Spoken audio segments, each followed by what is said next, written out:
Levantar a bunda da cadeira, atravessar um corredor e falar com outra pessoa resolve o que um e-mail não vai resolver. Eu sempre morri de medo de empreender. A gente muitas vezes fica preocupado com o técnico. Se você aprender sobre pessoas, o resto acontece, Exato. né? É um processo errado de recrutamento e seleção. No nosso canal do YouTube tem mais de 500 aulas gratuitas. Então, se você é ali pequenininho, não tem um orçamento dedicado para isso, busca conteúdo de qualidade. A gente transformou isso num negócio. Eu acho que para mim foi um chamamento, assim.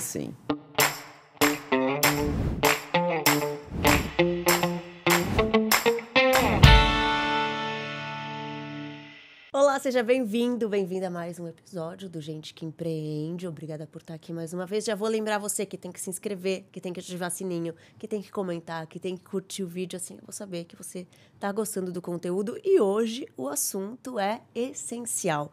Você já pensou que não existe empresa sem pessoas? Que nenhuma empresa cresce se não tiver uma equipe engajada?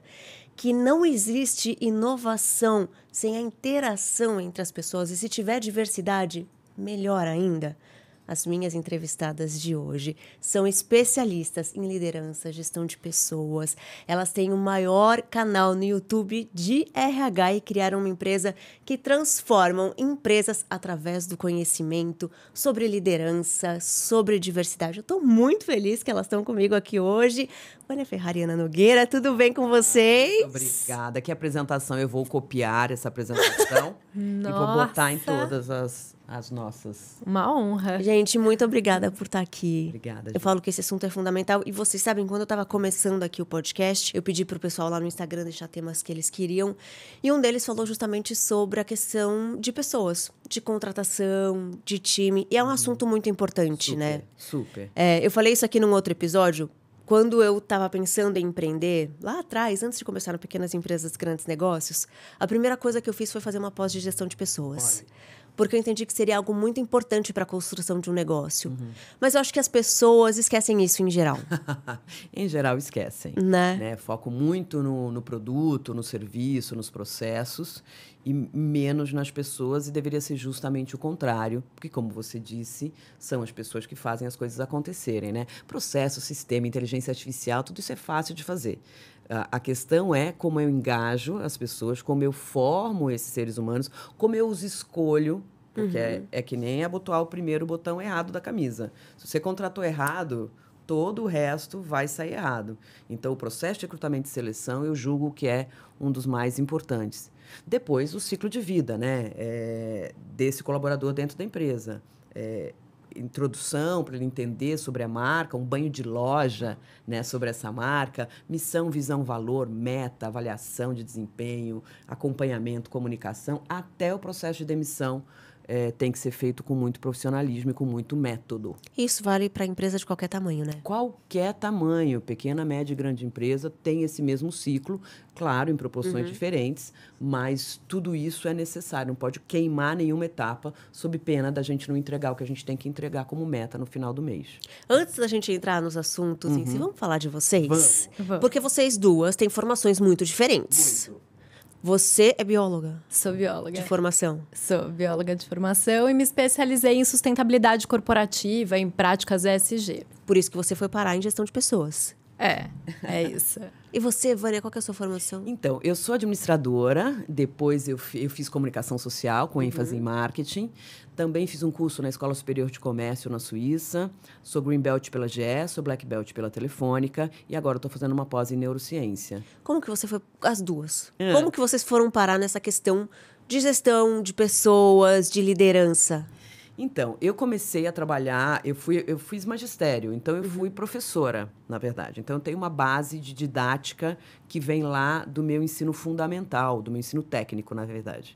E aí eu fui trabalhar num banco, fiz um processo seletivo lá nos anos 90 e fui trabalhar no Banco Sudameris. No Banco Sudameris eu tive uma sólida formação nesse processo de integração e tal, e eu já fiquei atenta para isso. Falei, olha, curioso, foram à época 3 meses de treinamento que eu passei, técnico e comportamental.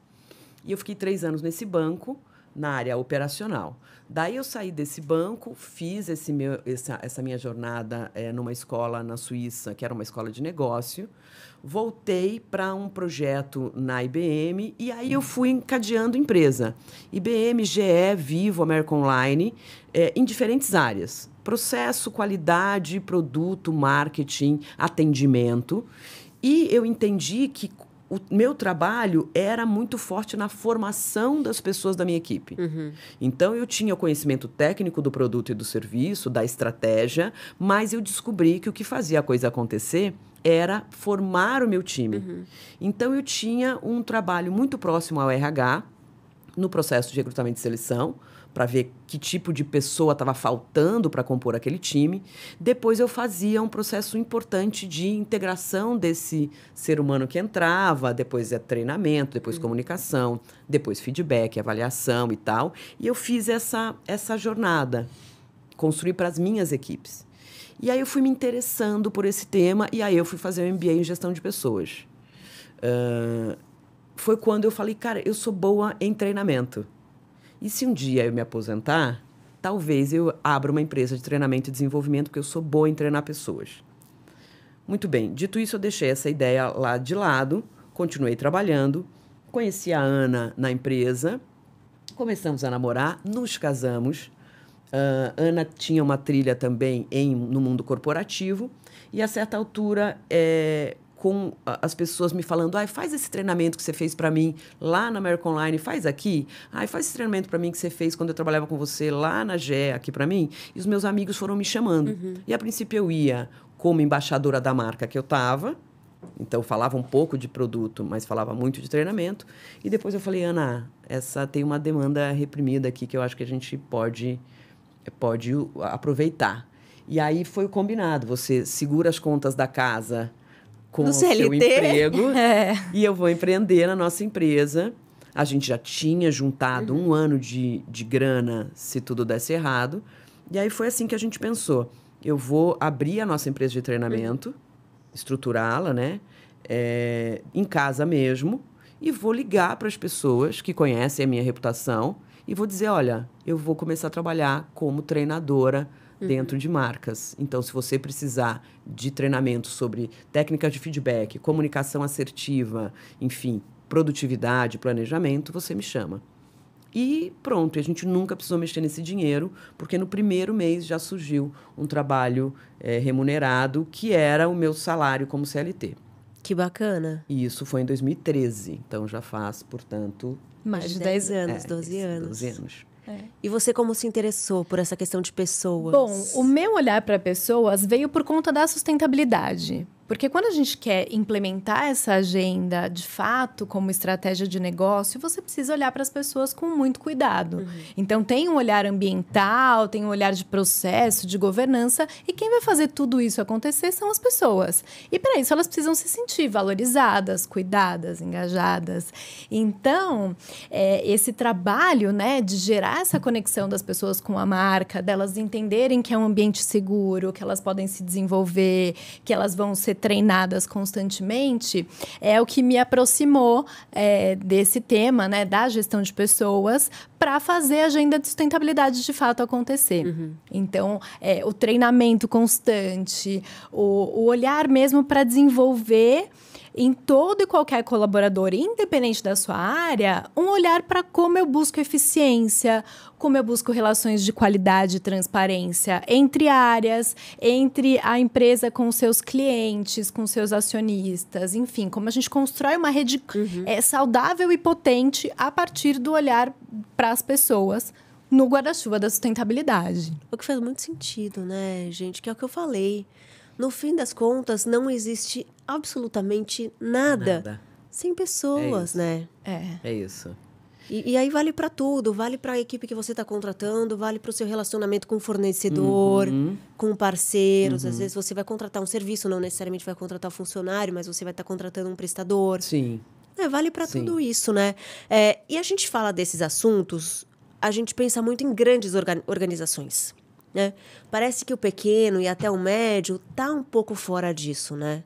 Mas eu percebo que durante anos, né, entrevistando empreendedores e conhecendo centenas de empresas, eu percebo que as que conseguiram evoluir são as que partiram, de fato, de uma cultura. Exato. Mesmo que fosse intuitivo. Uhum. Às vezes o empreendedor não tem a plena noção do que está acontecendo ali, mas ele consegue criar uma cultura e, portanto, o time fica engajado, harmônico, sincronizado e aí o negócio tem cadência, ele se desenvolve e evolui, né? Isso. Faz sentido isso para vocês? Total. Né? A cultura é a bússola, né? É o que vai dizer como a gente, para onde estamos indo e como a gente chega lá. Né? Então, eu acho muito importante que as pessoas entendam que missão, visão e valor não são palavras ao vento, não é poesia para ficar na parede. É para ser aplicado na prática e isso deve empoderar esse colaborador, inclusive para cobrar os seus líderes. Então, se está dizendo que a gente valoriza a transparência, se esse é um valor, quando o líder falta com a transparência, o colaborador ele está autorizado a cobrar isso do seu líder, né? Dos seus fornecedores, dos seus parceiros. A gente fala muito isso com relação a assédio, por exemplo, que é um tema muito importante. Então, se a gente valoriza as pessoas, a nossa maior riqueza são as pessoas. Então, não pode existir um líder levantar a voz para um liderado ou um par para outra pessoa. Não existe isso, porque vocês falaram. Então, é o famoso andar sobre as suas palavras, caminhar sobre as suas palavras, e isso tem que estar logo na largada. Por isso que o ciclo de vida é importante. Né? Então, a gente escreveu no primeiro livro esse ciclo de vida para não queimar a etapa. Então, assim, eu contratei a pessoa, não é para ela sair, abrir o computador, pegar o celular e já participar de uma reunião. Não. Você tem que dar um banho de loja nessa pessoa. Você tem que dizer, olha, aqui nós valorizamos isso. Esses são comportamentos inaceitáveis. Esses são os comportamentos que a gente quer de você. Essas são as nossas metas a curto, médio e longo prazo. Esse é o caminho que a gente quer. Então, tem todo um trabalho de formação dessas pessoas, ao invés do que muita empresa faz, que assim, contratei hoje e amanhã a pessoa já senta e já está numa reunião. Eu nunca trabalhei numa empresa que fizesse isso. Nunca. Olha lá, tá vendo? E eu trabalhei em grandes empresas. empresas. Olha lá. Então, isso a gente fala muito para as áreas de desenvolvimento humano e não pode ser só para constar. Aqui a gente tem um vídeo institucional que a pessoa assiste. Bicho, não é vídeo, né? É o líder mesmo investindo tempo, porque a pessoa não tem o tempo. Esse tempo que você está achando que você está economizando, você vai perder corrigindo um erro que esse colaborador cometeu por não ter essa informação introdutória. Então, para a gente é muito óbvio, né? Mas a gente costuma falar com os nossos clientes sobre a importância desse ciclo de vida. E Ju, quando você fala, né, dos pequenos e médios, às vezes eles falam, poxa, mas a gente nem tem uma área de RH, a gente não tem uma área de treinamento, mas você tem uma pessoa que vai ser o líder de quem está chegando, ou uma pessoa que cuida ali, ainda que indiretamente, de gente, essa pessoa pode ser a embaixadora, essa pessoa pode, numa conversa rápida, contar o que acontece ali, o que é valorizado, qual é o objetivo dessa empresa, para onde ela está caminhando, o que o setor espera desse negócio, enfim. E hoje em dia é muito fácil fazer isso, porque você tem muito, além do profissional, que pode ser a pessoa que vai falar, você tem muito conteúdo de qualidade disponível. Então, poxa, tem o seu podcast aqui com um monte de entrevistas que são treinamentos, que são formas de treinar e engajar a equipe. A gente também, no nosso canal do YouTube, tem mais de 500 aulas gratuitas. Então, se você é ali pequenininho, não tem um orçamento dedicado para isso, busca conteúdo de qualidade e não deixa de treinar as suas pessoas, porque sempre é possível, né? Isso vai fazer muita diferença, Total. né? A gente muitas vezes fica preocupado com o técnico. Então, vou empreender em tal coisa, preciso ter conhecimento técnico para tal. Ou, eu preciso aprender finanças, preciso aprender... E no fim das contas, se você aprender sobre pessoas, o resto acontece, Exato, né? Exato. O líder, ele tem esse papel e seguindo esse raciocínio da Ana, eu vejo que às vezes a empresa é grande, eu sempre trabalhei em grandes empresas com 40 mil funcionários, com 10 mil funcionários, foram raros os momentos que eu trabalhei em empresa pequena.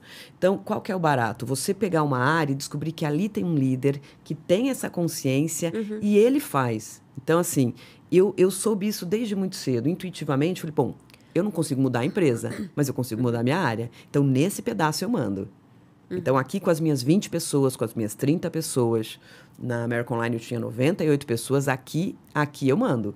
Então, aqui eu vou fazer a coisa do jeito certo.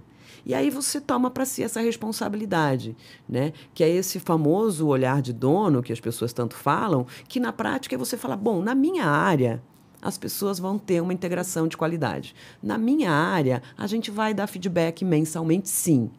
Na minha área, a gente vai fazer reunião com pauta e tal. E aí se transforma aquele grupo. O que vai acontecer? Os indicadores dessa área vão aparecer e vão melhorar.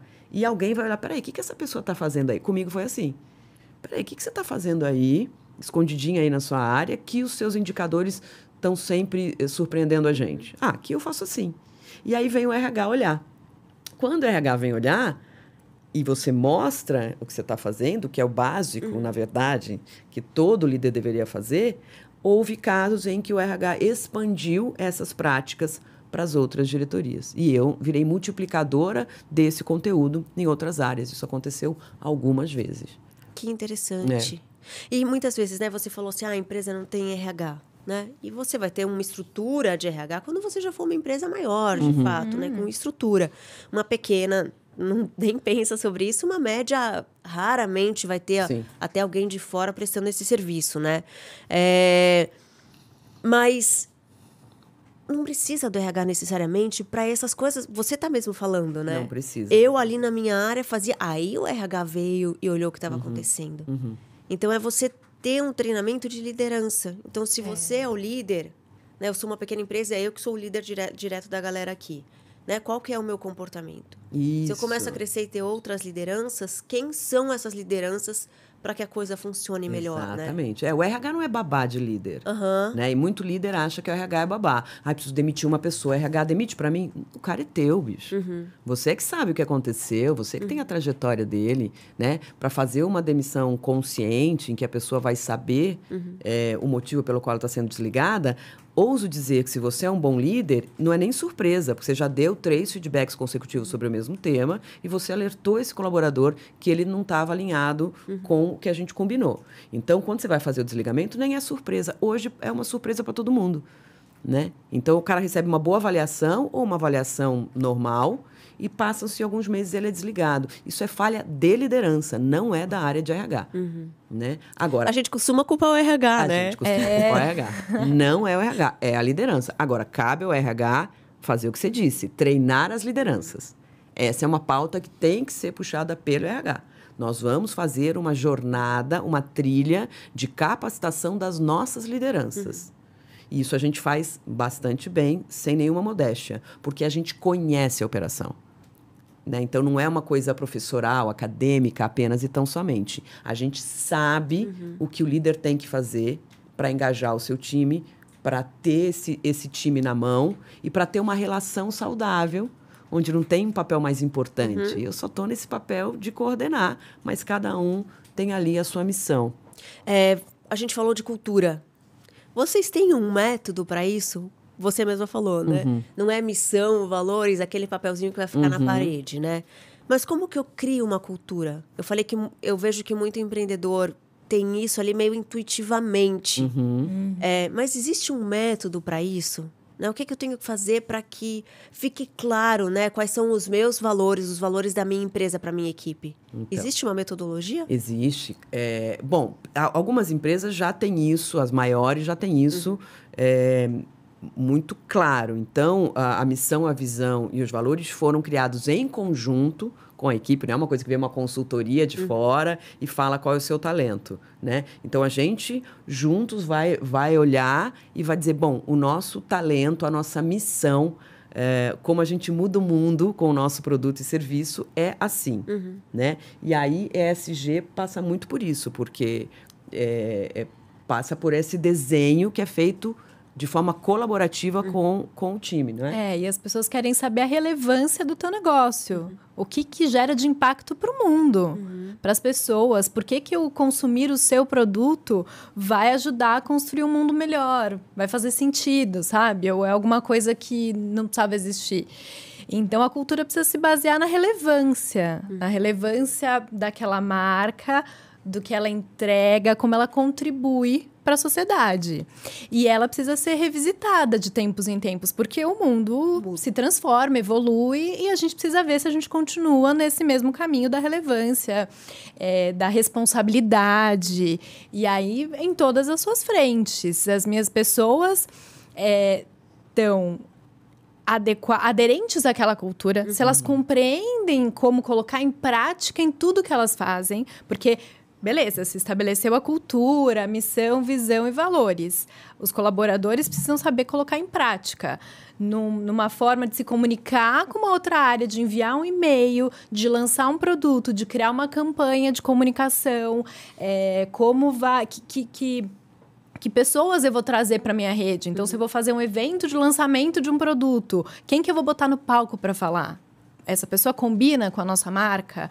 Enfim, em toda e qualquer interação, se eu vou criar um script de atendimento, um processo novo, enfim, qualquer etapa desse processo precisa combinar com essa cultura. E isso é fazer sustentabilidade na prática. Por isso que não é uma coisa apartada. É uma coisa que está, de fato, no dia a dia de todas as pessoas. Em todos os processos, né? Sim. 100% deles. Tudo tem que ornar, né? Se Tudo não tem que orna, ornar. não funciona. Então, o colaborador... Tem gente que presta para um negócio e não presta para outro. Então, eu vejo que, às vezes, tem um colaborador que é muito bom, mas ele está na área errada. Ele está alinhado com missão, visão e valor. Mas o talento dele não é para aquele ofício, é para outro. Então, o líder também tem esse papel de dizer, essa pessoa está alinhada com nossa missão, visão e valor. Mas os pontos fortes dela fariam-na performar melhor neste outro lugar. Então, veja, é um trabalho muito importante da liderança. E eu vou insistir nesse tema porque eu vejo que, às vezes, o líder trabalha para o chefe dele, quando ele, na verdade, deveria trabalhar para o seu time. 50% do tempo do líder tem que ser dedicado para a sua equipe. E eu vejo que os líderes chegam lá e falam, bom, agora cheguei aqui. Agora eu vou usufruir do poder. Liderança não é sobre poder. Liderança é sobre contribuir com a carreira dos seus liderados de forma que a gente possa crescer junto, né? A gente tem... Não faz muito tempo que a gente mudou as palavras. É verdade. Que a gente parou de chamar de chefe para... Isso, não faz muito tempo. Não faz muito tempo. Não. Vocês começaram antes disso até. A gente falava muito sobre felicidade no trabalho, que era uma palavra quase ofensiva, assim, né? Em 2010, se você falasse de felicidade no trabalho, você está louca, não tem nada a ver. Felicidade é para quando eu me aposentar, ou depois do expediente. Exato, e a gente falava muito sobre isso. Tanto é que a gente cunhou uma frase, é possível trabalhar e ser feliz no mesmo lugar, que está lá no nosso site, porque a gente continua acreditando nisso. Essa é a nossa missão, fazer as pessoas trabalharem felizes, né? Porque é isso, a gente passa muito tempo no trabalho. Há que ser bom. Então, eu posso aprender, crescer, contribuir, transformar, fazer a mudança através da minha empresa, usando o orçamento da minha empresa, melhorar a vida das pessoas, do entorno, do ecossistema. Tudo isso é possível, mas você vai ter que estudar, você vai ter que ralar, você vai ter que se dedicar. Não tem pensamento mágico quando o assunto é trabalho. Interessante, né, que você estava falando até... o funcionário que não serve para aquilo, mas vai servir para outra coisa, tem habilidades, né? Não é que ele está desalinhado com a cultura, ele está desalinhado com as tarefas, de repente, do cargo que ele está ocupando, né? E aí eu estava aqui pensando como essa relação passa por comunicação. E muitas vezes a gente esquece disso, né? Exato. E a questão é comunicar. Exato. E aí a coisa começa desalinhado, né? Às vezes já aconteceu comigo, assim, quem me contrata é uma outra pessoa. E aí eu vou depois ficar subordinada a outra pessoa. Então, sei lá, o CEO me contratou. E aí eu vou ficar sobre o guarda-chuva do CMO. Mas o cara que me contratou por um motivo, a gente teve uma coisa, e o outro aqui espera outra coisa de mim. Exato, exato. Cara, isso é uma loucura. Comunicação é fator fundamental para as coisas darem certo. A gente sempre fala isso. Projetos atrasam, orçamentos estouram, porque as pessoas não se comunicam bem. E aí a gente sempre cita o Mia Couto, que é um escritor moçambicano, ele fala, nós nunca construímos tantas estradas, mas nunca nos visitamos tão pouco. Numa alusão a toda a tecnologia que está no celular, está na palma da mão, mas a gente não sabe usar. Então, assim, as pessoas acham que comunicar é mandar um WhatsApp, mandar um e-mail ou até dar uma aula. Não é isso, né? Muito mais. É para que você quer aquilo, qual o objetivo, que palavras você usa. A gente, infelizmente, por causa do fato das pessoas estarem lendo cada vez menos, perdeu a fluência verbal e escrita em muitos aspectos. Algumas nem ganharam, mas quem tinha está perdendo, porque está usando muito o celular. E tudo fica abreviado e tudo fica subjetivo. E a comunicação ela tem que ser objetiva e clara. Né? Então, você tem toda a razão. Comunicação é uma das nossas fortalezas quando a gente vai treinar as pessoas para falar sobre a forma de dizer e a ferramenta que você vai dizer para usar aquilo. Então, às vezes, 3 minutos de uma ligação telefônica resolvem o que 15 WhatsApps não resolvem. Levantar a bunda da cadeira, atravessar um corredor e falar com outra pessoa resolve o que um e-mail não vai resolver. E no ambiente híbrido, é ligar a câmera e olhar no olho da pessoa e resolver também. Não precisa estar presencial necessariamente. Mas se eu fizer uma videoconferência de 25 minutos com uma pauta clara, onde eu vou resolver um problema, eu não faço essa reunião de 1 hora, 1 hora e meia, eu ligo a câmera, resolvo o problema e desligo a câmera e vou implementar aquilo que eu combinei. É interessante isso que você falou do... Não precisa estar presencial necessariamente. Porque agora a gente está nessa coisa da volta para o presencial. E aí se fala muito do quanto estar junto pessoalmente ajuda, né? Sim. Ajuda a entender Sim. cultura. Você tem outros elementos de comunicação que você não tem no online, por exemplo, né? Eu vi uma matéria, inclusive, falando da geração Z que está gostando de estar no presencial para crescer, para aprender a como trabalhar, né? Como é o ambiente profissional, que eles não aprenderam porque entraram no mercado na meio da pandemia, né? Mas aí, pensando nessa coisa que não necessariamente precisa ser presencial, eu entrevistei uma pessoa que tem uma agência de marketing. Ela faz um encontro mensal presencial. O resto é tudo online. Cara, e que cultura que ela conseguiu construir. É isso. É isso. A gente tem falado sobre um tempo de qualidade em cada um dos formatos. Porque se eu vou para o escritório para ler e-mail, para fazer uma reunião com um grupo que não está ali presencialmente, não faz sentido eu ir. Se eu vou para o presencial, eu tenho que ter tempo na agenda para interagir com as pessoas olho no olho, ao vivo. Então, é isso que as pessoas estão se equivocando, sabe? As empresas querem voltar para o presencial porque sim. E precisa se pensar, poxa, todo mundo vai pegar o mesmo trânsito, o mesmo transporte lotado para chegar às 9 e sair às 18, precisa desse rigor? Ou a gente pode usar o melhor de cada formato. Quando eu estou no presencial, eu estou para pegar nas pessoas, para estar junto, para interagir, para aprofundar a minha relação com aquelas pessoas e fazer o trabalho evoluir. E quando eu estou no online, eu vou ter tempo para focar, eu vou ter mais silêncio, eu vou entregar outros tipos de trabalho, de projetos, enfim. Então, para cada momento, um dos formatos vai ser o melhor. E se a gente conseguir usar o híbrido de maneira eficiente, os colaboradores vão ficar mais satisfeitos. Porque, assim, você ter que ser obrigado a ir para o presencial porque alguém mandou, não faz sentido. Mas se eu sei que aquele momento é importante e que as entregas dependem também dessa etapa, aí eu vou com o meu melhor, porque faz sentido, né? Você está entendendo o propósito daquele presencial, né? É isso. É isso. E aí, para um pequeno, isso faz muito sentido. Porque não necessariamente ele vai ter um escritório. Sim. Não necessariamente ele vai estar num espaço físico todos os dias. Ele pode trabalhar de casa e fazer reuniões eventuais, num coworking, por exemplo, né? Para quem está começando, entender que isso é possível, faz muito sentido, né? Faz. Exato, porque você reduz muito o investimento necessário para o seu negócio acontecer, né? Se cada um tiver no seu lugar, você expande o teu negócio, você entrega o que foi proposto, sem precisar de uma estrutura complexa por trás. Então, faz muito sentido. E, de novo, se você tem uma boa liderança inspiradora, que se comunica bem, não importa se as pessoas estão fisicamente juntas ou não. Elas podem estar em lugares diferentes do mundo, trazendo o melhor dessa experiência para as suas entregas, né? Então, note assim, a gente não está dizendo que o híbrido é melhor que o presencial. A gente está dizendo que cada negócio tem a sua especificidade e, melhor do que isso, cada área também. Então, na mesma empresa, tem áreas que precisam estar presenciais. E tem áreas que não precisam. E também tem essa briguinha, né? Por que a outra área pode e eu não posso?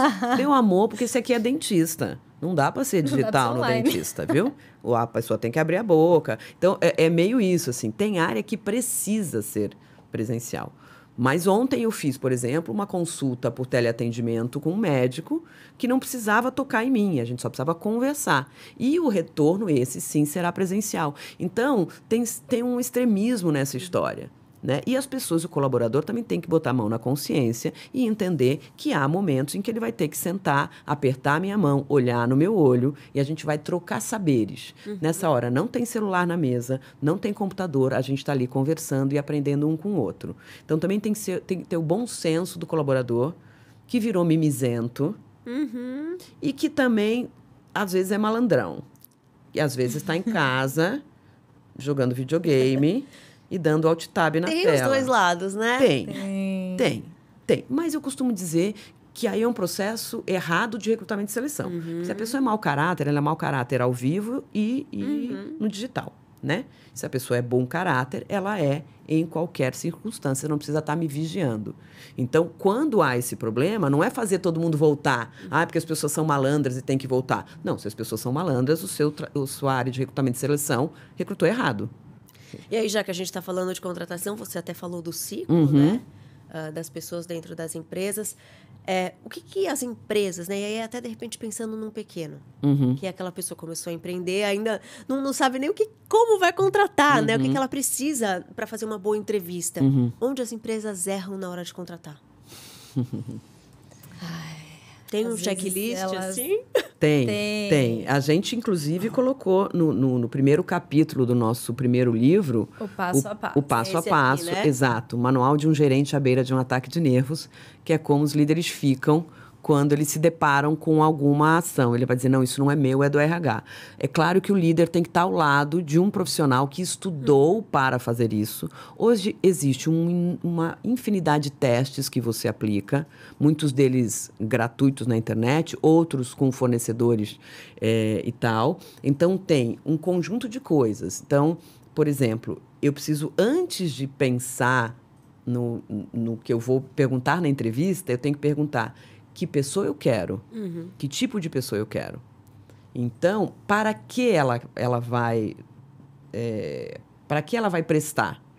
A palavra é forte, mas é isso mesmo. Para que presta essa pessoa? Puxa, essa pessoa presta para o comercial. Ela tem que saber vender. Então, ela precisa de fluência verbal, de fluência escrita. Ela precisa de bom pensamento, um raciocínio lógico. Ela precisa de algumas coisas. Conhecer aquele negócio para conseguir falar com segurança sobre o produto ou o serviço que vai ser vendido. E aí tem senioridade. Você precisa de alguém que já tem experiência naquela indústria, é um tipo de gente. Você está criando um grupo novo, é outro tipo de gente. Você quer gente sem vício, é outro tipo de gente. Então, você precisa investir tempo para pensar.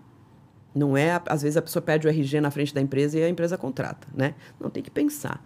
Pensou, fez esse checklist, aí nós vamos usar algumas ferramentas. E aí o mercado oferece ferramentas de recrutamento e seleção, algumas com inteligência artificial, ressalva para cuidados que a gente tem que ter, porque às vezes quando você programa a inteligência artificial, você acaba eliminando bons candidatos. Então, houve no Brasil o caso de uma inteligência artificial que não recrutava mulheres. Tinha lá um IF e tal, e excluía mulheres do processo. Ou periféricos e tal, pessoas que moram em outros... E, às vezes, não precisa. Se é digital, ela pode morar em qualquer lugar. Então, tem alguns cuidados, mas, assim, tem muita técnica, tem muita ferramenta e tem a experiência. E aí, nesse caso... Se eu fosse uma empresa que está começando agora, eu procuraria um mentor, uma mentora de desenvolvimento humano, de recrutamento e seleção, para formar esse primeiro grupo. E depois a experiência, depois é tempo de vida no mundo, né? Aí você vai entendendo o que você errou, o que você acertou. Exato. Na entrevista, às vezes, a pessoa fala uma coisa, você fala... Uma vez eu lembro que numa entrevista eu perguntei, que bom, por que você quer trabalhar aqui? A pessoa falou, porque é perto da minha casa. Errou, né? Que a pessoa, além de não ter cognição, não teve bom senso, não tem noção. Não teve bom senso. E aí eu já não quero contratar gente sem noção, entendeu? Então, com o tempo, você também vai aprendendo a pegar algumas respostas que não estão alinhadas com o que você precisa para aquele cargo. Para isso é fundamental não ter pressa nesse processo. Porque o que a gente vê muito erro acontecendo na contratação, porque não se teve esse pensamento do antes, do durante a entrevista e do depois. E aí você contrata rápido a pessoa errada e você cria um problemão, porque as empresas, pequenas, médias ou grandes, demoram para demitir também. Então, você traz a pessoa errada, a pessoa faz um caos ali naquela equipe, naquela empresa, e a gente demora para mandar a pessoa embora. E aí, o impacto é gigantesco. Excelente. Então, você tem que ser demorado para contratar e rápido para demitir. Outra coisa incrível que é simples e funciona muito é quando você tem uma pessoa para trazer, independente da senioridade, ela passar por diferentes entrevistas. Então, ela vai passar por entrevista com quem vai liderar, com quem vai ser par e com quem vai ser equipe. Porque aí, quando a pessoa chega, todo mundo participou daquela decisão e todo mundo quer que dê certo. Então, ela vai ser melhor recebida, o tempo de adaptação é menor, o resultado vai ser entregue mais rápido e todo mundo fica mais satisfeito. E é simples, né? Interessante isso da entrevista com o par. É muito legal. Nunca vi isso acontecer. Eu sempre fiz com as minhas equipes. Sempre fiz. Sempre fiz. O par entrevista e a equipe entrevista o líder. Porque eles sabem também. Eles sabem que tipo de líder eles querem. E é muito claro isso, assim. Quando eu gosto do meu líder, as coisas vão acontecer bem. Se eu não gosto... E aí, eu sei que gosto é subjetivo, mas tem isso mesmo. Tem que ter uma certa... que não é empatia, mas uma certa... Sinergia. Uma sintonia entre o líder e o liderado. E às vezes ele vai falar... Não gostei, porque ele respondeu isso eu achei agressivo, isso eu achei arrogante. Quer ver um outro erro besta? Às vezes a gente tem dentro da equipe a pessoa certa para ser promovida e a gente traz de fora uma pessoa pior do que aquela que está lá. Isso destrói a equipe. A pessoa estava no passo de ser promovida e vem alguém de fora e essa pessoa tem que treinar o seu líder e claramente essa pessoa que foi contratada é pior do que quem estava lá. Isso é uma outra coisa que desengaja, desanima, frustra, dá raiva. E aí as equipes... E aí acaba desengajando a equipe como um todo, né? Não só aquele funcionário que estava esperando crescer, por exemplo, né? Total. Esse processo precisa ser muito cuidado, porque que características eu preciso que eu não tenho na minha equipe atual, portanto, eu vou precisar trazer alguém de fora. Se todo mundo compreende, tudo bem, mas o que a gente mais vê é as pessoas não entendendo por que aquela decisão foi tomada, por que aquela pessoa veio e não alguém que já estava ali esperando pela promoção. E realmente é frustrante, né? Total. É realmente frustrante. E aí entra o que você falou, comunicação. Um líder que se comunica bem, senta e fala, olha, Vânia, você seria naturalmente a pessoa para ocupar esse cargo. Porém, a gente precisa de alguém que tem inglês fluente, você não tem.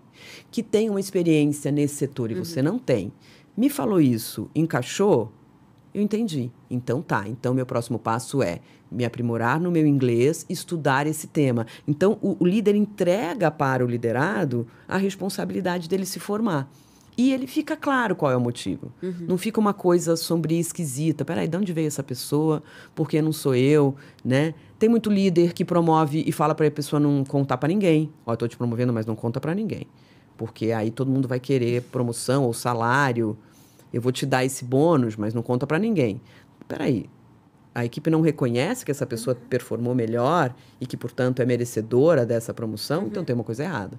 Então, é comunicação na sua essência, é transparência na sua essência. E aí, você criou um ambiente seguro, em que as pessoas sabem o que está acontecendo, eu sei porque eu não fui promovida, eu sei o que eu tenho que fazer para a próxima vaga ser minha, eu sei quais são os pontos fortes de cada pessoa, eu posso aprender com elas. Então, quando você cria esse ambiente seguro, ninguém segura essa área. Aí os caras voam mesmo. Até porque é nesse ambiente seguro que você vai inovar, que você vai fazer sugestões, que você vai entender o que pode mudar, o que pode ser transformado, Exato. o que pode evoluir, né? Exato. É isso. Sem isso, não tem inovação, por exemplo, né? Não Algo tem. que é tão importante atualmente, né? Pois é. Inovar tem muito a ver com ser original. E aí a gente foi na etimologia da palavra, que é muito respeitar a origem daquela pessoa. Então, aí entra a diversidade. Então, inovação está muito ligada à diversidade, de você ter pessoas diferentes. Né, diferentes raças, diferentes times de futebol, diferentes orientações sexuais, diferentes classes sociais, diferentes formações acadêmicas, ou às vezes sem nenhuma formação acadêmica, né, porque também isso não é condição sine qua non para a pessoa performar bem. E aí você tem uma equipe diversa que vai fazer toda a diferença no final do dia, entendeu? Então, eu acho que é muito também entender para que presta a diversidade. Para ser original e para inovar. Né? Porque se todo mundo for formado na mesma escolinha, vai ter o mesmo resultado. A gente viu uma regressão dessas pautas, né? De Viu. diversidade muito grande, Ai, triste. né? Acho que não tanto aqui no Brasil, né? Veio mais de fora, mas acaba interferindo aqui também, né? As empresas não entenderam para que presta a diversidade? Eu acho que não, né? Eu acho que ainda não entenderam. É o mesmo, um dos aspectos da sustentabilidade, das práticas ESG, né? Tem muita marca achando que é passageiro, que é opcional. Eu vou criar uma área, ou vou dar um nome novo para uma área existente para dizer que eu faço. A área de diversidade, a área de sustentabilidade. Às vezes é importante para ter alguém responsável por fazer aquilo acontecer, mas o mais importante é você ter a vontade legítima de ser diverso, de ter meta para isso, de ter prazo. Porque, legal, eu sou diverso, eu criei uma campanha linda do Dia Internacional da Mulher. Tá, mas e nos outros meses? Tá, mas qual o percentual de líderes mulheres que você tem? O que você está fazendo para garantir que esse percentual cresça? Então, é necessário um compromisso, porque é comprovado que o impacto é positivo, que vai trazer mais rentabilidade, mais produtividade, mais eficiência. Por que a gente ainda nega isso? É porque... Preconceito, né? É preconceito. É preconceito. A alta gestão é branca, heterossexual, formada em faculdade de nome. E eu Mas quero a gente tá no número. Pois é. Mas eu aí o quero manter o preconceito meu poder, sabe? Mas tá dando certo, a gente entrega resultado. Eu não quero abrir mão do meu espaço. E não é abrir mão, não é uma competição. É só você trazer o diferente, ter a diversidade na prática. Não vai roubar espaço do homem branco, cis. Não. A gente só vai ter do lado uma outra pessoa que não vai ser igual a você para que a troca aconteça, para que a inovação aconteça. Então, é uma mudança, porque assim, quando a gente vai para os investidores, para os acionistas, a gente ainda tem uma maioria que sempre ocupou esses espaços de poder. Então, há que se ter muita resiliência para a transformação acontecer. E na primeira oportunidade, alguém vai falar, isso não é importante, corta o orçamento. Mas o governo de tal país não quer mais que aconteça. Então, a gente vai usando desculpinhas para descontinuar iniciativas. E a gente precisa ficar atento o tempo inteiro. E tem essa questão mesmo de como as pessoas veem isso. Incomoda ver uma mulher preta na presidência de uma empresa. Eu conheço 2. Mas incomoda. Né? Incomoda ver principalmente mulheres pretas, assim. E aí eu vejo que acontece muito isso, que elas estão ali em algum lugar, estão pensando assim, nós temos aqui 8% de pessoas pretas, mas elas estão na operação. Cadê elas no conselho administrativo? Onde é que elas estão na diretoria? Onde é que elas estão na gerência? Tem uma questão que mulheres gays, homens gays, né? Eu já ouvi algumas vezes assim. Não, tudo bem, mas não fala para as pessoas da sua orientação. Eu já ouvi isso. E aí eu tive que dizer, bom, agora você me deixou numa situação complicada, porque eu não sei se eu te processo por assédio ou se eu peço demissão. Eu estou na dúvida agora, se eu tenho 2 caminhos. E aí esse presidente que me pediu para não falar da minha orientação, na mesma hora, me pediu desculpa, falou, não, esse é um problema que eu tenho. Então, respondendo a sua pergunta, tem um indicador, mas por quê? Porque as pessoas têm problemas emocionais, porque as pessoas não fazem terapia.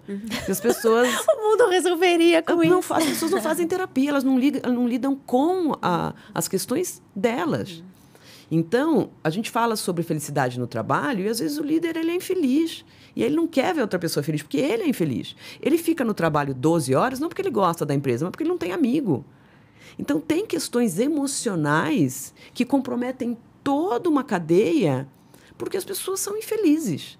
Não são bem resolvidas com o seu corpo, bem resolvidas com o seu coração. E tudo isso vira ambiente de poder. Às vezes, por que a pessoa quer voltar para o presencial? Porque na empresa ela exerce poder. Na empresa tem alguém que vai servir um cafezinho para ela. E isso é um luxo que ela quer ter. E não tem nada a ver com produtividade. Tem a ver com a ausência de autoconhecimento. Tem a ver com tristeza, com melancolia, que a pessoa completa e preenche com trabalho. Interessante, né? Porque tudo isso que você está falando, a gente fala muito das relações pessoais, né? Então, vou começar um relacionamento, mas a pessoa tem questões. A gente fala muito nas relações pessoais sobre isso. Mas o trabalho é relacionamento, né? Total. E a gente vai levar toda a carga, toda a bagagem que a gente tem para esse relacionamento também, né? Total. Você vê, a maioria dos profissionais em RH são mulheres. Mas eu vejo mulheres de RH não promovendo mulheres. Eu vejo mulheres de RH não contratando mulheres. Que daí tem uma questão também cultural dessa coisa que criaram de que mulheres são inimigas. Mulheres competem e homem é brother. Né? Então, a broderagem dos homens é uma. A relação das mulheres é outra. Isso respinga no processo de recrutamento e seleção, sim. Então, ela contrata um presidente, um homem, para mandar nela. E ela podia contratar uma mulher para mandar nela, né? E aí, uma vez eu estava dando uma palestra sobre empoderamento feminino, o cara falou assim para mim, quer dizer que então a gente tem que contratar mulher incompetente?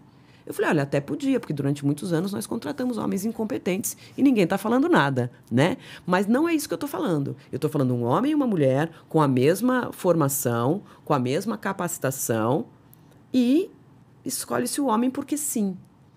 Então, tem muito do subjetivo nesse processo, né? Tem muitas questões emocionais. Eu tenho uma camiseta dizendo, faça terapia. Pelo amor de Deus, faça terapia. Resolveria metade dos problemas do mundo, né? Do mundo. Total. E das empresas, sobretudo. A gente está falando do ESG, mais uma vez é uma pauta da diversidade, na verdade, né? É uma pauta que a gente coloca sempre na conta das grandes corporações. Mas isso pode ser muito interessante para um pequeno também, né? Total. Então, eu estou começando, estou aqui sozinho por enquanto, vou contratar a equipe. Por que eu vou contratar alguém como eu?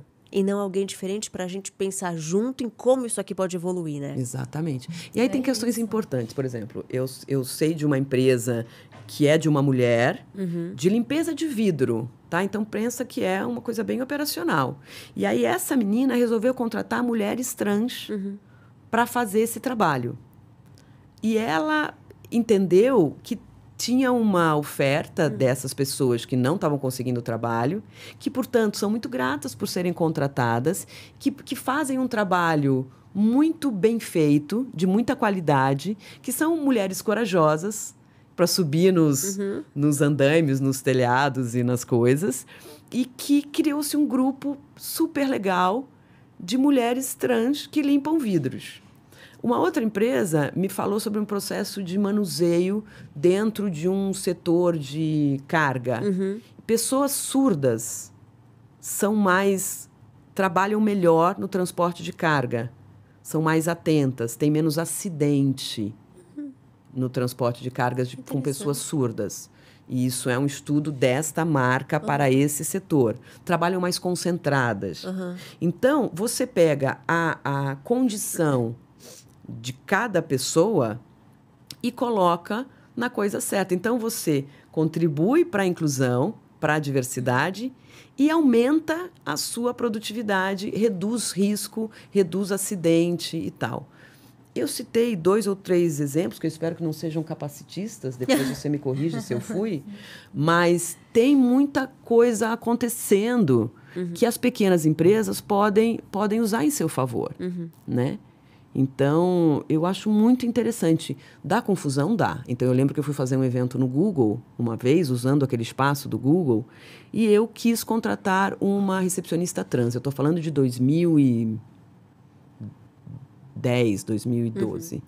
E foi uma confusão. Eu fui linchada no LinkedIn porque as pessoas disseram que eu estava sendo preconceituosa com os heterossexuais. Tá brincando. Juro. Aconteceu. Juro. Profissionais de RH, inclusive. Profissionais de RH, inclusive, dizendo que eu estava sendo preconceituosa com os heterossexuais.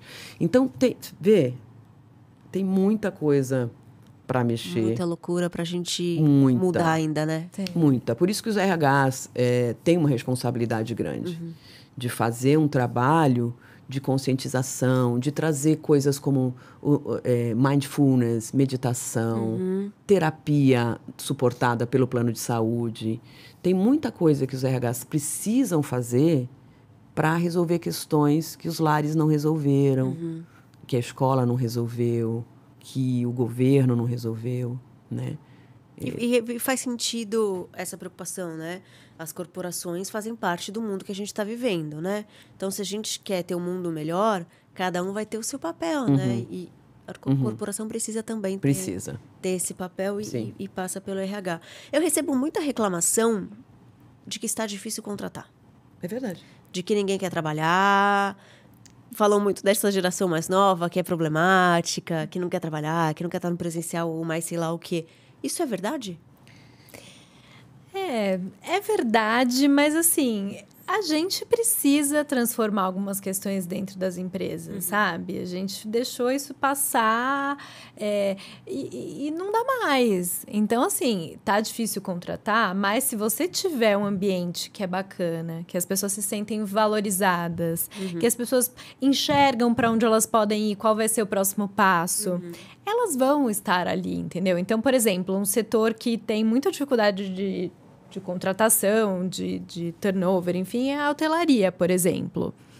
E a hotelaria, por contrapartida, você tem a possibilidade de ascensão muito rápida. Você pode começar como camareira e, num curto espaço de tempo, com estudo, com dedicação, com entrega, você já vira o gerente do hotel ou enfim, um líder de algum setor. Então, se você conseguir enxergar esses talentos, as pessoas que estão a fim de trabalhar, porque elas existem, mas às vezes a gente está olhando só para um outro grupo. Que tem outras possibilidades, entendeu? Que não sabe se quer ficar na empresa ou se quer viver de renda, porque está numa condição social diferente. Então, assim, será que eu não estou olhando para o mesmo grupo privilegiado, ao invés de buscar pessoas que querem uma oportunidade e que vão ser engajadas, que vão ser fiéis àquela marca? É o famoso inglês fluente para quem só vai falar português no dia a dia, entendeu? A gente cria regras que não fazem sentido e que excluem uma galera dos processos seletivos. E a gente precisa entender. Pô, as pessoas estão... elas moram muito distantes de onde eu estou. Por que eu não crio um meio de transporte? Por que eu não freto uma van para trazer essas pessoas? Tem sempre um jeito de fazer que vai incluir gente diferente e que está a fim de fazer acontecer, que vai trabalhar com uma relação diferente. E a mesma coisa para olhar para o líder. Eu tenho as gerações mais novas, questionadoras, enfim. Se eu não cuido de uma liderança mais responsável, mais humana, essas pessoas vão embora. Porque faz muito tempo que a gente não quer... Que não existe essa coisa o líder manda, a equipe obedece, porque sim. Não faz sentido. A demissão ser uma ameaça. Eu posso te demitir. Eu tenho poder sobre você. Isso não funciona há muito tempo. E se a gente não, de fato, humanizar as pessoas, as lideranças especificamente, as pessoas vão embora mesmo. Ou eu não vou conseguir contratar quem eu preciso mesmo. E tem um apagão, né? E esse apagão de colaborador, ele é antigo. Ele data de muito antes da pandemia e tal. Mas é porque, de novo, a gente não está formando essa base da pirâmide, né? Então, tem uma questão social importante, que essas pessoas não têm formação, assim, escolar, acadêmica e tal, e elas estão sem emprego. E as pessoas que estão sendo super demandadas, que fazem entrevista de assim, de não, parece-me que estão se colocando nesse papel de alta empregabilidade e muda daqui para lá por causa de um salário maior ou porque aquele lugar tem uma cervejeira e que eu posso fazer happy hour às 6 horas da tarde. Então, há realmente uma distância que a gente tem que suprir. Então, eu conheço muitos empreendedores que trabalham na formação dessas pessoas. Então, tem uma menina que agora, por causa da minha senilidade, eu esqueci o nome, mas ela tem uma empresa de formação de mulheres para tecnologia.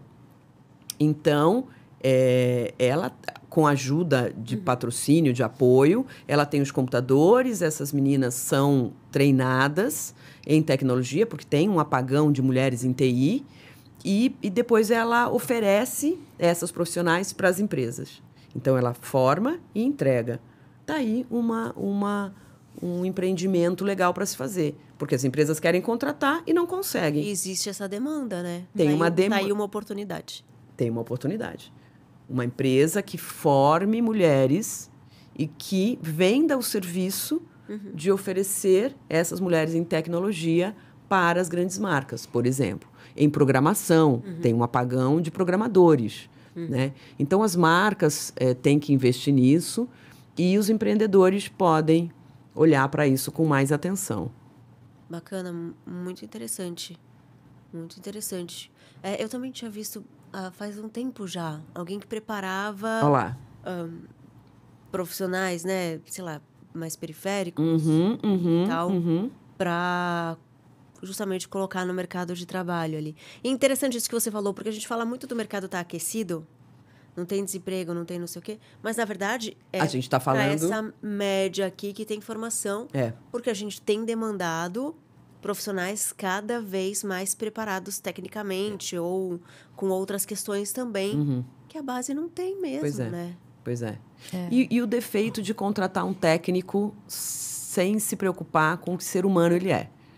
Entendeu? Então, eu prefiro que você contrate alguém sem experiência e de bom coração, e ético, e justo e correto, e você treine a técnica, do que trazer um técnico que vai deixar um rastro de sangue por onde ele passar. Né? Então, tem uma preocupação.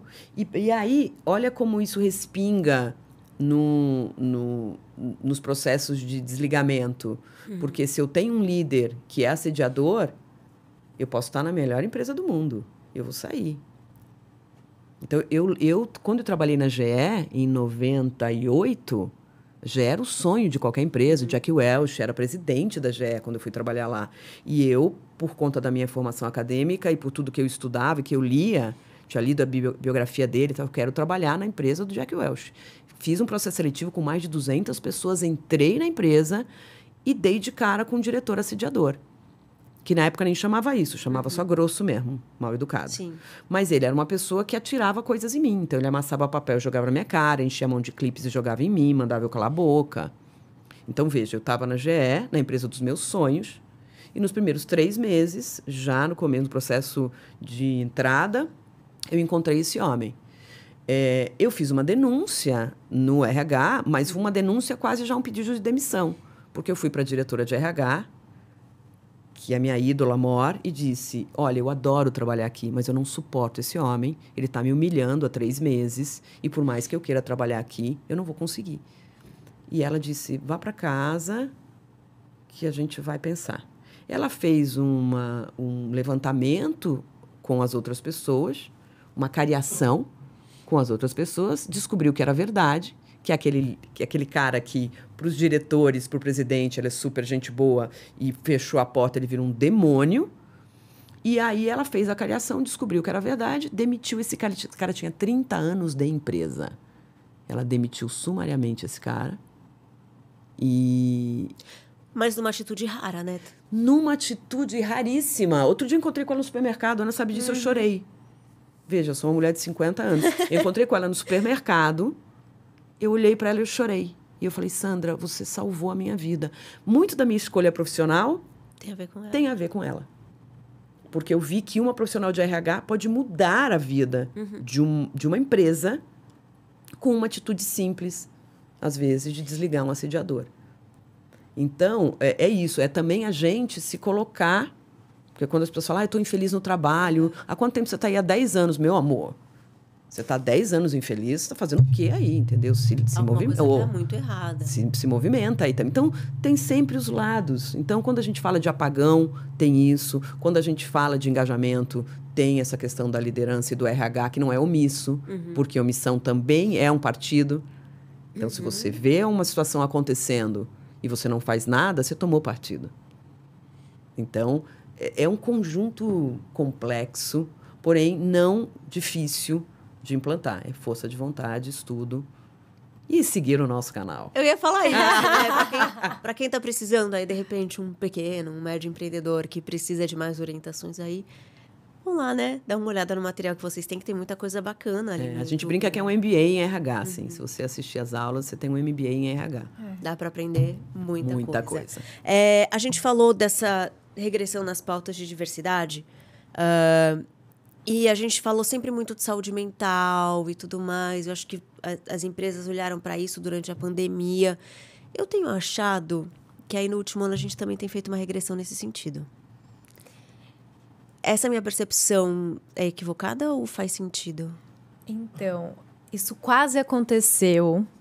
E aí acabou de ser lançada essa norma, a NR1, que vai ser implementada agora em maio, né? Vai entrar em vigor agora, e que muda tudo. Porque aí as empresas vão precisar comprovar as suas iniciativas voltadas para a saúde emocional, para o ambiente seguro, para o combate ao assédio, enfim, essas questões vão precisar acontecer, vai precisar ter orçamento dedicado para isso, vai precisar ter processo estruturado.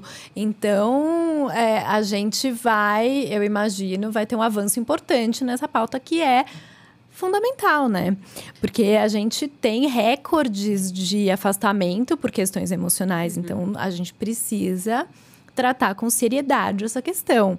E a norma vai exigir algumas coisas, como, por exemplo, treinamento, e as empresas vão precisar ter responsabilidade para, de fato, fazer treinamentos de qualidade, escolher profissionais sérios e com as competências necessárias para treinar suas equipes. E a gente não vai poder esconder as questões, porque se eu vou treinar para um ambiente seguro, para o combate ao assédio e tal, eu não vou poder manter uma pessoa fora desses comportamentos. Eu não vou manter o emprego de um assediador, porque tem uma questão muito estruturada por trás. Então, eu acho que a gente vai avançar e é importante que se avance, porque a gente chegou no limite. No limite, né? Eu sinto isso também. A gente estava na iminência de ter uma regressão importante por causa das questões de um governo americano que esvaziou essa pauta, né? E aí, o contrário aconteceu. Muitas marcas vieram a público para reforçar o seu compromisso com a diversidade. Aí tem a ver com a gente, como consumidor, comprar de marcas que se posicionem dessa forma e deixar de comprar de marcas que não apoiam essa pauta. Aí a gente tem um papel, que é o papel da grana, como consumidor, de decidir que marcas a gente quer que se perpetue no mundo e de esvaziar as lojas, os pontos de venda, o e-commerce de marcas que não têm esse compromisso. Então, aconteceu isso. A gente está recebendo muitas ligações e muitos pedidos de proposta de treinamentos para atender a essa norma. Que legal. Então, o contrário eu vi acontecer. Então, agora a gente está recebendo, nas últimas semanas, muitos pedidos de ações, que no nosso caso são treinamentos, para líderes e liderados sobre essas questões. Muito bacana. Então, a norma chegou em cima do lance. Eu quero falar do lado empreendedor de vocês. Antes, vou falar dos livros. Por favor. Que é o Manual de um Gerente à Beira de um Ataque de Nervos, que é o primeiro livro da Vânia. Ele fala mais sobre essa questão da liderança, o que é preciso mudar. Ele é justamente um manual para que o líder siga as etapas do ciclo de vida do colaborador. E o outro é o Crônicas do Bizarro Mundinho Corporativo. Crônicas do Bizarro Mundinho Corporativo. Deve ser o máximo esse livro, eu tô louca pra ler. Você vai se divertir. Porque eu adoro histórias. Então, são histórias da nossa carreira, da nossa vida, que tem ali a sua moral. Muito bom. Por que vocês resolveram empreender? Você falou um pouco aqui no começo, mas eu quero entender melhor essa história. Tá. Eu acho que para mim foi um chamamento, assim. Eu senti como a minha vocação, que é estar no palco, que é criar conteúdo programático, que é estudar. Eu adoro estudar. Então, eu consegui juntar uma coisa que eu amo, que é ler e estudar, e criar conteúdo com o meu ofício. Então, é o tal do Ikigai lá no propósito, né? É fazer uma coisa que é boa para o mundo e que eu tenho talento para fazer e que eu me remunero com esse meu talento. Então, para mim, foi esse chamamento que, como eu lhe disse, eu achei que fosse ser depois que eu me aposentasse, mas a demanda veio antes, né? Então, assim surgiu a necessidade de criar nossa empresa, que chama-se Pensamentos Transformadores, porque é justamente isso, o pensamento transforma a ação e gera resultado. E com a Ana, porque também ela tem esse lado de formação de pessoas muito forte. E você pensava em empreender também? Não pensava. Nunca tinha? Não pensava. A gente tem uma relação com o trabalho que é muito forte, né? Então, a gente... E o trabalho e o conhecimento juntos, né? Porque a gente transformou a nossa vida a partir disso e conseguiu melhorar a vida da nossa família, sabe? Então, a gente queria que as pessoas entendessem a potência que é o conhecimento, o se desenvolver, o aprender. Porque a gente é muito ensinado a crer que ler é chato, que estudar é um saco, eu preciso estudar enquanto eu estou na escola para passar na prova, para não sei o quê. E a gente quer mostrar o contrário, pode ser divertidíssimo, vai te fazer ser uma pessoa melhor, você reflete sobre a sua vida, sobre o seu trabalho, enfim. Então, a partir dessa potência do conhecimento, a gente criou um negócio que faz as pessoas terem mais... se apropriarem desse poder, sabe? E, independente de onde você trabalha, de qual é a sua carreira, se você tiver... a disciplina do estudar, do se desenvolver, você vai alcançar um novo patamar. E isso é incrível. E vale para todo mundo, né? Óbvio que tem pessoas privilegiadas e que esse acesso vai ser muito mais fácil. Mas todo mundo pode ter acesso a uma biblioteca pública, por exemplo, e dali começar a sua trilha de desenvolvimento. Então, a gente transformou isso num negócio. Eu sempre morri de medo de empreender. Nós somos filhas de metalúrgico. Então, a gente é operária. A nossa cabeça é de operária, assim. E a gente sempre teve uma relação com as marcas onde a gente trabalhou de muita adoração, sabe? Eu visto a camisa, eu faço parte desse grupo, é minha responsabilidade fazer as mudanças que forem necessárias, porque é óbvio que tem defeitos e qualidades em qualquer lugar, mas a gente tinha muito essa postura. E quando a gente viu que a gente podia usar esse mesmo comportamento para influenciar pessoas de diferentes empresas e não estar associada a uma única, aí isso deu a coragem e a vontade de arriscar e de empreender. Mas, de novo, um arriscar muito pensado. Então, a gente se planejou muito para esse momento. Primeiro que a gente tinha anos trabalhando no mercado, então a gente tinha conhecimento de como as coisas funcionavam. Então, eu trabalhei mais de 15 anos em empresas, a Vânia mais de 30 anos. Porque eu acho que para o que a gente faz, tem uma necessidade de você ter tempo, de você conhecer como as coisas funcionam para poder falar sobre elas e refletir sobre transformação. E aí, estruturar financeiramente. O que a gente precisa garantir para a gente conseguir empreender? No nosso caso, a gente não tinha um investimento inicial, né? Porque como a gente trabalha com o conhecimento, a estrutura criada foi muito simples. A gente precisava ter um computador... Uma rede de relacionamento. E um portfólio. O portfólio e o esforço, né? De falar com as pessoas, de mostrar o trabalho, enfim...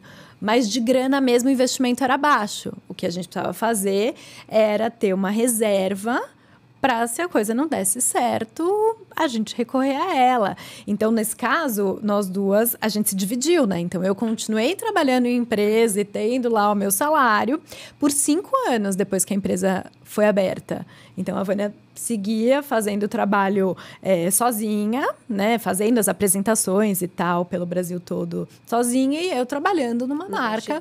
E dando CLT. Exatamente. Até que a gente entendeu que era hora da gente somar os saberes e tal. E aí eu pedi demissão. E desde 2018 a gente está junto a 100% do tempo na empresa. E dando super certo. Super certo, super certo. E eu, às vezes, me pego falando assim, meu Deus, a gente encontrou um nicho muito peculiar, assim. Porque, veja, nós somos baratas para a empresa. Nós somos muito... Se você comparar a gente com outras empresas de treinamento e desenvolvimento, a gente é muito barata, porque a estrutura é muito pequena. A gente... Aqui está a diretora comercial, o marketing, o RH, aqui está tudo aqui. Então, quando a gente senta numa mesa de negociação com a área de compras, a gente tem poder de decisão e tal. E a gente entrou num orçamento que um gerente assina, porque a gente não é muito cara. Então, pronto, a gente consegue estar sempre trabalhando, a gente tem qualidade de vida, porque a gente faz a nossa agenda. A essa altura do campeonatinho, a gente está escolhendo o cliente. Então, não era mais como no passado. Por exemplo, teve um ano que a gente fez 210 apresentações. Antes da pandemia, 210, uma turnê. A gente, Ivete Sangalo do RH. A gente fez uma turnê, no ano, 210 apresentações. Agora, a gente tem uma meta de fazer 90 apresentações por ano. Entendeu? Então, a gente consegue, por exemplo, vai viajar para algum lugar, a gente vai fazer um trabalho em Alagoas, né, para um hospital em Alagoas. Aproveitamos para ficar uma semana lá. Dá para trabalhar online, dá para atender celular, fazer negócio e ainda curtir. Então, a gente conseguiu equalizar a questão do trabalho e da qualidade de vida de um jeito muito bacana. Né? Então, a gente, para cada ano tem um mote. O mote desse ano é o mote da colheita, assim, sabe? Porque a gente plantou e trabalhou arduamente, enfim, morou em aeroporto durante muitos anos. E agora a gente está podendo escolher cliente, escolher os trabalhos que a gente quer fazer e tal, e podendo viajar pelo mundo. Então, a gente tem um projeto chamado Volta ao Mundo do Trabalho, e, eventualmente, a gente fecha a casa e passa um mês em algum país. A gente fez uma turnê na Ásia e Oceania, então passamos por Japão, por Austrália, por Nova Zelândia, por Camboja, Vietnã. E tudo isso é material até para o treinamento que vocês dão. Total, Ju. Tudo é subsídio para a gente trabalhar. Então, primeiro que você levanta uma pedra, tem um brasileiro, né? Então, a gente encontrou brasileiro em todos os países da Ásia e da Oceania, e a gente encontrou. E grupos de brasileiros empreendedores. Então, que precisam de treinamento, que precisam do nosso conhecimento. Então, a gente acabou treinando brasileiros, que outro meu problema, porque o meu inglês não é fluente, então isso seria um impeditivo para mim, mas eu trabalho em português em Tóquio. Então, eu dei um treinamento para o Banco do Brasil em Tóquio, em português. Maravilhoso, né? Então, nada disso nos impede de continuar aprendendo, de continuar estudando, de esse arcabouço cultural virar subsídio para a gente criar conteúdo de qualidade e entrevistar brasileiros para entender quais são os novos conhecimentos, habilidades, atitudes dos profissionais do século XXI. E isso vira livro, vira treinamento, vira palestra, stand-up, workshop. E vocês, o que vocês imaginam para a empresa para os próximos anos, por exemplo? Então, o barato é que, no nosso caso, envelhecer é uma boa coisa, né? Porque significa experiência, conhecimento e tal. Então, a gente está numa indústria, que é a indústria do conhecimento, em que envelhecer é super legal. Então, eu me imagino fazendo exatamente o que eu estou fazendo hoje, podendo viajar, podendo conhecer outros países. A gente quer zerar o mapa mundi e a gente está nessa onda. Então, continuar viajando, continuar aprendendo e continuar escrevendo. E aí, eu desenvolvi um novo hobby. Eu estou escrevendo um romance. Ai, que demais! Estou escrevendo um romance, menina. Que é outra coisa, é outro universo, né? Então, estou com uma mentora de literatura e tal. A Ana está fazendo aulas de aquarela. Eu fui para arte e tô amando. E acho que tem essa coisa, né, da gente experimentar diferentes talentos e desenvolver novas habilidades ao longo do tempo. Porque tem tudo a ver com o trabalho de vocês. Tudo a ver, Ju. Tudo a ver, assim. Tudo impacta no intelecto, né? Quando você tem uma vida mais saudável, um hobby que você gosta, enfim, você experimenta coisas novas, você está estimulando o teu cérebro e o teu conhecimento vai ficar ainda mais fluido, né? Exatamente. E a gente planejou estar aqui, Ju. Eu acho que esse que é o barato, assim. A gente tem um caderno de carreira. Isso eu recomendo para todos os nossos clientes e para quem nos segue. A gente tem um caderno de carreira. Cada ano tem um mote, cada ano tem um objetivo financeiro, cultural, espiritual, de saúde. Então, ele tem as nossas metas e tem o como a gente vai fazer isso. Então, como é que se atinge esse valor financeiro? Como é que você atinge esse status, essa reputação? Então, num dos anos, a gente queria... A nossa meta era a reputação. E a gente foi top of mind na categoria palestrante por 2 anos consecutivos, quando a gente se propôs a fazer isso, a ser referência em RH. Então, o canal não está à toa, nossas redes sociais não estão lá à toa, e a gente põe o pé e tira o pé na medida em que a gente entende que aquilo é importante. Então, esse caderno é também o nosso norte. Você tem uma metodologia para esse caderno de carreira? Eu tenho. A gente tem, assim... É um treinamento de vocês? Tem um treinamento da gente, inclusive. Para plano de desenvolvimento individual. Então, o PDI você constrói. Eu sei que muitos RHs têm essa proposta de fazer isso no mundo corporativo, mas eu digo, se você é uma pequena, média empresa, não tem problema, não precisa ser uma política do RH. O PDI é teu. Né? O teu plano de desenvolvimento individual. Você usa para você, nessa marca ou em qualquer outra. Claro que, como líder tem a responsabilidade de fazer o liderado avançar na sua carreira, esse é um trabalho do líder com o liderado quando a empresa tem um programa de desenvolvimento sólido e consistente. Mas não precisa ter, você pode fazer o seu. Então, lá no nosso canal, a gente também ensina a fazer o PDI, tal qual a gente faz pra gente. Que legal. Né? E aí a gente vai vivendo. E uma pequena empresa pode replicar isso, né? Total, então, eu faço para pode. mim, eu empreendedor vou fazer o meu e vou apoiar com que minha equipe faça, cada um faça o seu e pense ali o que deseja para aquela empresa, Exatamente. o plano de carreira. Exatamente. É super simples e a gente revisita mensalmente. É. Então, todo mês a gente separa um momento que podem ser 15 minutos, mas que a gente avalia o mês que passou. O que a gente fez de certo, de errado, o que a gente vai continuar, o que a gente vai mudar, o que a gente vai parar. Então, tem essa disciplina de todo mês ter esse espaço para olhar. E cada pessoa precisa ter esse espaço para olhar para a sua carreira.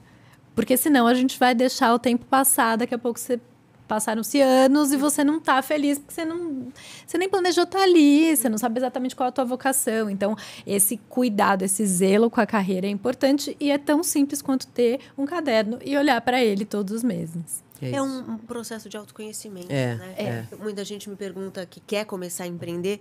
Eu sempre falo, o primeiro passo é o autoconhecimento. Se entenda o que você gosta, o que você quer fazer, o que você sabe e o que o mundo pagaria, né, a partir disso. Então, eu acho que esse é um processo muito importante.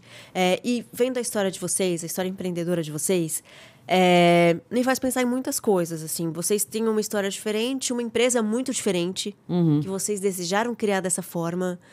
E muitas vezes, quando a gente fala de empreendedorismo, a gente quer colocar em caixinhas.